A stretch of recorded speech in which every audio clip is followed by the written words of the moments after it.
Many people find themselves craving a juicy, tender steak from time to time. But surprisingly, many people don't know how to cook a good steak. After over 20 years of cooking experience, I found out that anybody can cook a good steak with just a few tips. Number one, use a grill. Simply put, if you don't use a grill, your steak just won't be as good.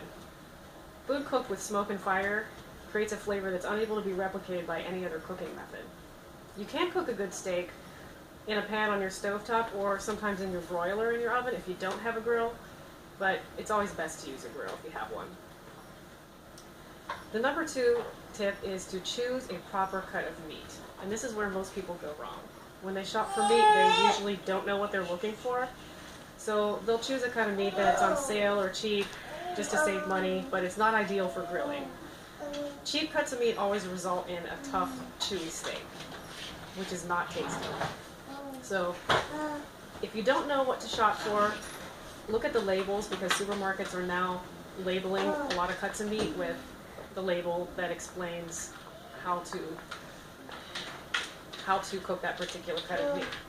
And if you aren't sure, just remember that some of the cuts that are best for grilling are sirloin, ribeye, New York strip, T-bone, porterhouse, and filet mignon.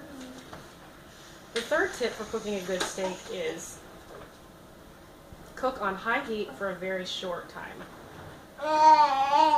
It's best to start simple, because that way you can have immediate success, and that will break down any lack of confidence that you might have had about being good at grilling. So you want to use a simple seasoning like sea salt and freshly ground black pepper.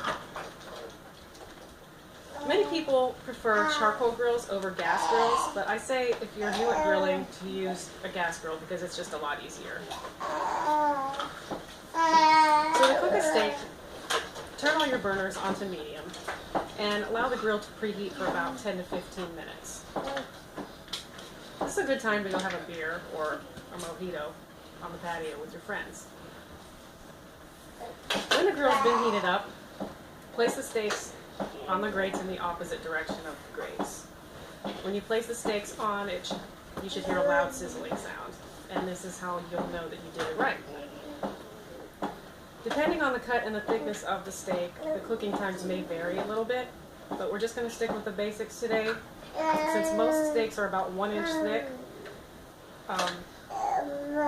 we'll talk about how to cook a 1 inch thick steak to about a medium temperature. So to cook a steak to a medium temperature, you want to cook for about 6 minutes on the first side, and then flip it to the second side and allow it to cook for about 4 minutes. The reason for this is they usually cook a little bit faster on the second side. And if you're worried about how your steak is cooking, what you can do is what I call the finger poke test, which is you just poke the steak with your index finger while it's cooking. If it gives a lot when you poke it, it's probably rare. If it gives a little less, it's probably medium rare. And if it's kind of firm, it's probably well or medium well, but you get better at that as you cook more. Overcooking at this point is a pretty common mistake, so make sure not to get distracted, and don't forget that your steaks are on the grill. Another major mistake is getting too involved in the cooking of the steak, like flipping it over too many times, or moving it around on the grill, or poking it too much, or squashing it down with a spatula while it's cooking. Don't move the steak at all while it's cooking. Just leave it alone, and when it's ready, when it's been cooked on the first side, just flip it over and cook it on the second side. That's all you need to do. If you really do feel like being more involved in the cooking of the steak, you can do what are called quarter turns about halfway through. So halfway through the first side cooking, you can use your tongs and rotate the steak about 45 degrees and let it finish cooking. And then when it's done on that side, you can flip it and again turn it about 45 degrees and then let it finish. And when you feel like your steak is cooked to your proper temperature, you can place it on a plate to rest before slicing it up for a few minutes. You can check it by slicing a little bit off one of the ends to see if you cooked it long enough, and if not, then you can throw it back on the grill.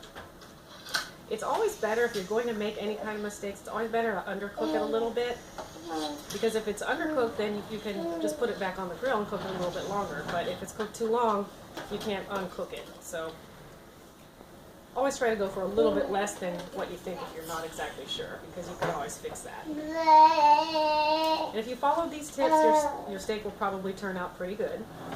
But just remember what my favorite cook from Argentina used to tell me: practice makes perfect.